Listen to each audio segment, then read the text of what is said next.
Hey friends, it's Jacqueline at Pixie Dust PhD. I am filming this on Saturday, March 12th, 2022. That means the channel is now officially 25 months old. In this monthly creator update, we'll go over a little bit of Disney Vacation Club news pertaining to the Grand Floridian, and then of course we'll do monthly and lifetime stats and analytics. Stay tuned.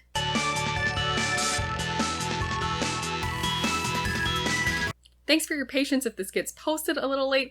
Normally I like to film these on the 11th. That's because I run my stats through the 10th, so you have to wait until the next day to get the stats through that day fully.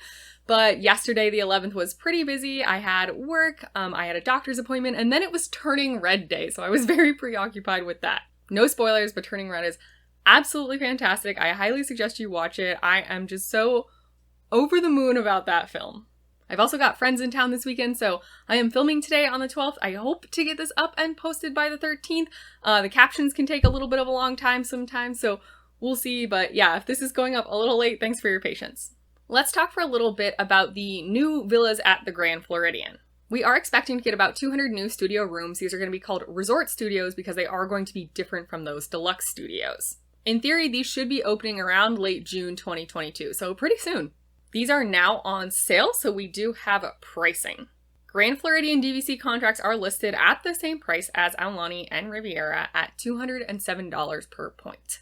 There are, of course, incentives, meaning if you buy a certain amount of points, you can get some amount of dollars off. I think they may vary if you are a new member. I've just been looking at the online tool. Since I'm already a member, I see the incentives for current members.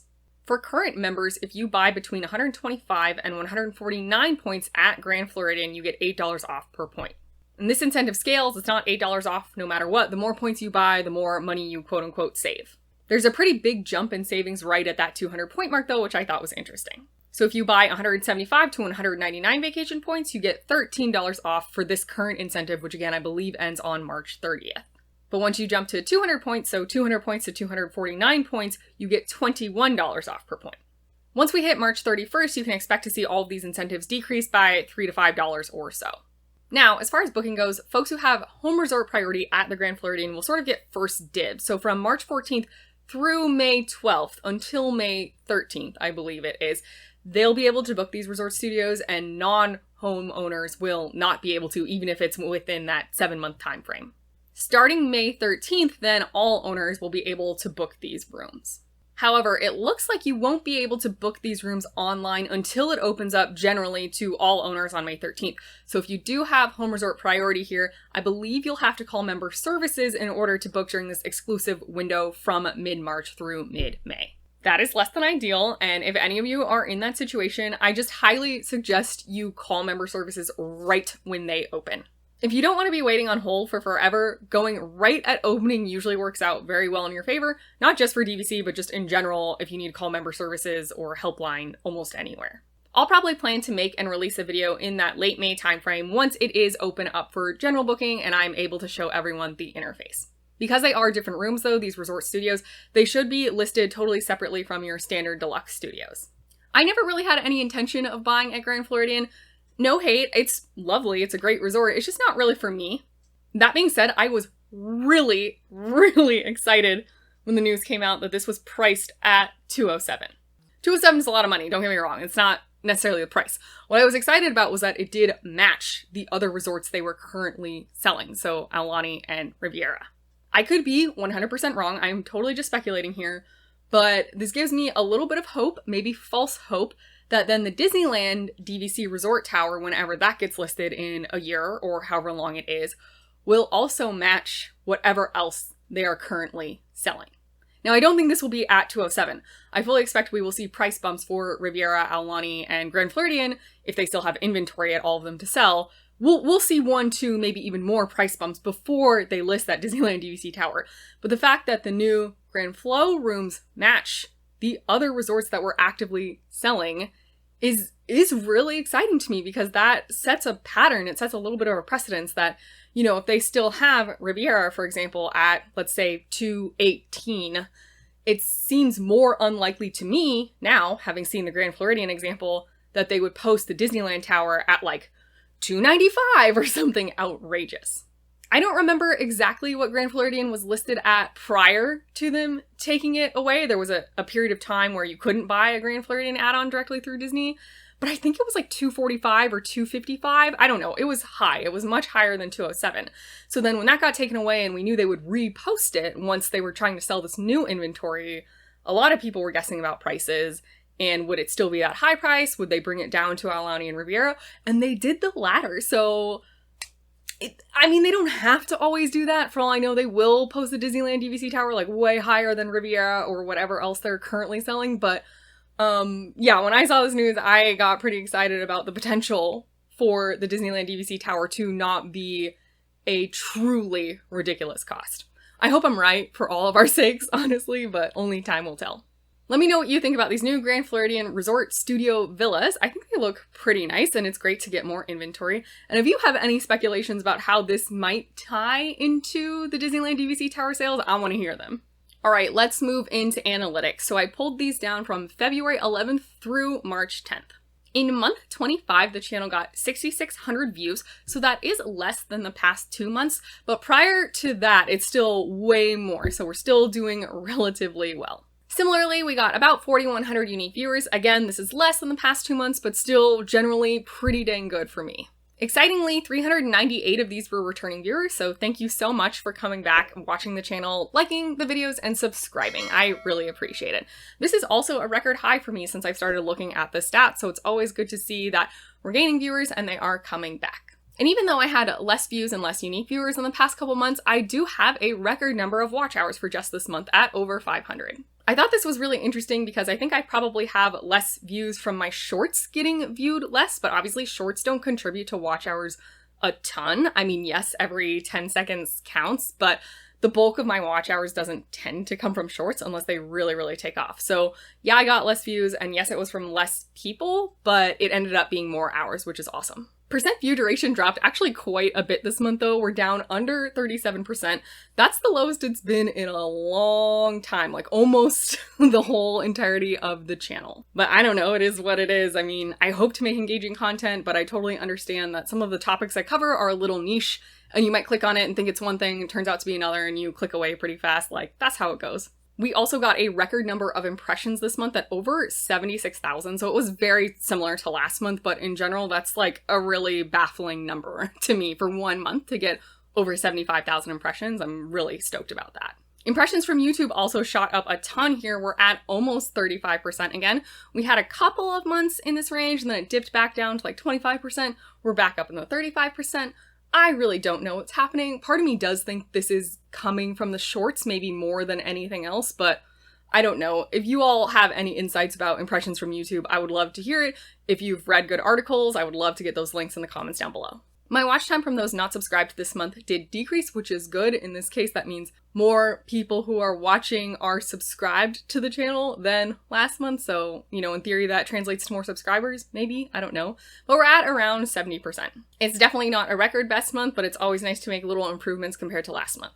And speaking of subscribers, this month we got 38 new subscribers, so that is more than one a day, which is great. If I can keep this pace up, I should hit 1,000 subscribers around 7-ish months from now, somewhere in that time range. So we would meet our 2022 yearly goal of 1,000 subscribers. That is, of course, a very big if, but I am holding out hope. For top videos this month, I apologize that this is a little small, but I wanted to pull the top 10 instead of just showing you top 5 or 6 or 7. Interestingly, I have a Turning Red short. That was my #1 video this month. I didn't even put it out this month, so it's getting really good traction. In second, we've got that photo pass video, of course. And then I thought it was interesting to point out that 4 of my top 10 videos this month are room tours, even though they didn't necessarily debut this month. Additionally, 3 of the videos are very Disney Vacation Club focused, and specifically there's that 7-month DVC availability video that I thought did pretty dang well overall. It's also nice to see that the DVC room requests versus room assignment video that I just recently posted made it into the top 10 because, again, it only really had 2 days worth of stats to get to that level. So definitely that DVC content I think my channel's more quote-unquote known for, and then the room tours are, you know, probably where I should be spending some time. But I like doing the vlogs, and you'll keep seeing some vlogs. Over on Twitter, I'm following just over 1,000 accounts, and 848 accounts are following me. And on Instagram, I am following 420 accounts and I have 307 followers. Moving on to lifetime stats. For views, we are now over 70,000 views lifetime for the channel, and this has resulted in over 6,500 total watch hours. I'm definitely not expecting to eclipse 7,000 lifetime watch hours for the next monthly creator update, but it's pretty cool that I've been getting these, 400, 500 watch hour months, and they really do add up quite fast. View duration decreased a little bit lifetime compared to lifetime from last month, so we're now at just under 42%, but that's fine. And for impressions, we have over 900,000 lifetime for the channel. Our impressions from YouTube did increase quite a bit this month. We went from about 26% lifetime to now 27% lifetime. And watch time from those not subscribed is pretty much the same. It's 0.1% higher, so 0.1% worse, but I mean, we're hovering around 70%. It kind of is what it is. I truly wonder if this stat will ever change very much. I do find it a little frustrating because that's, of course, 70% of my watch time is coming from people not subscribed to the channel, and if even half of those, a quarter of those, decided to subscribe, we'd probably already be at 1,000 subscribers, but that's just how YouTube goes. And in total, we are at 749 subscribers, so we better hit 750 by the time we're at the next monthly creator update. Again, I highly doubt we'll eclipse 800, but you never know, I could have a lucky month, so I like to try to stay positive about these things. For overall comparisons for month 25 to month 24, as well as the lifetime stats through month 25 compared to lifetime stats through month 24, generally speaking, we had a pretty good month. Again, views and unique viewers was down monthly in comparison, but we got more watch hours, we got more impressions. Impressions from YouTube is way up, and those not subscribed was better. We also got a couple more subscribers this month than we did last month, and again, if I can just keep chucking along at over 35 subscribers per monthly period, I will be pretty happy about that. Lifetime, a couple of metrics did go down, but they weren't huge swings, so I'm not too concerned. The fact that we hit some pretty big lifetime milestones this month, including over 70,000 views and over 6,500 watch hours, I think definitely is more exciting to me and takes up more of my brain space than maybe some of these smaller negative lifetime analytics stats. Coming up on the channel is our very last Disney World vlog, so day 14 from that vacation, and I'm also just going to tack on departure day to that video. Then my partner and I will do a discussion of split stays, what we liked, what we didn't like, what we would do again, what we would not do again.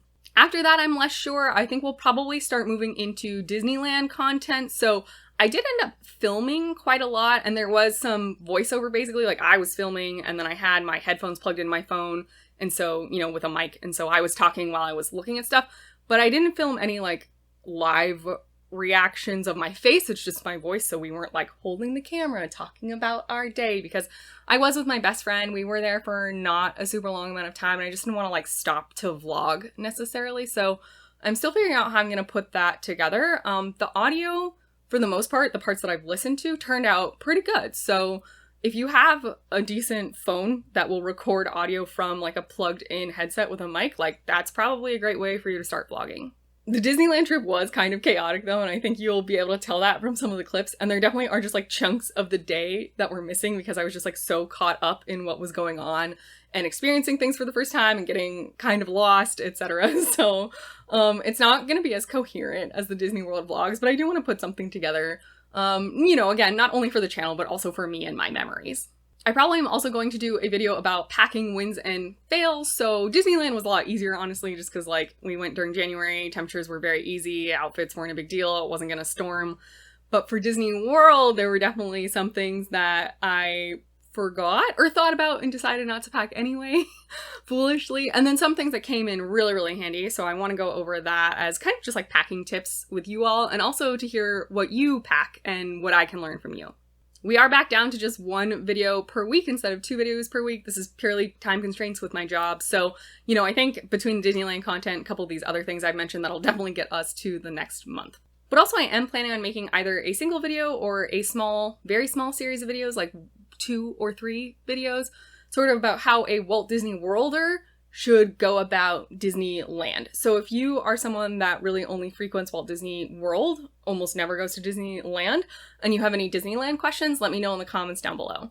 I'm still figuring out how I'm going to frame that one video or set of 2 or 3 videos total, but I just remain surprised how hard it was for me as someone that I think is pretty competent at Walt Disney World. I know what I'm doing. I understand the tech and everything. I know how to plan it out. Disneyland I thought would be pretty easy, and I was surprised at the things that I got tripped up on. So I want to help folks avoid that. So definitely if you have any like Disneyland questions, I'm going to start collecting those to be working on content for the next, probably not in the next monthly period, I would guess, but the one after that. And as always, if you have other questions or topics you would like to see me address, please leave those in the comments down below. I am definitely still planning on making a disability access service video. I know I've been saying that forever. I had it planned out, but then they announced that they were making the changes that came with Disney Genie. So I kind of have to redo it and relearn because that is a little bit of a new system. But yeah, that one is still high on my list. I know a lot of you guys have asked for it and I hear you and I promise it's coming. It's just everything's probably slower than you want. I hope wherever you are, you're enjoying your transition out of winter and into spring. If you are in the Northern Hemisphere, weather here has been very up and down. It was like 70 less than a week ago and it's literally snowing today. So I don't know. I mean, it's frustrating, but I always find these transition times to be really fun. I hope the rest of your day is absolutely wonderful and we'll see you real soon at Pixie Dust PhD.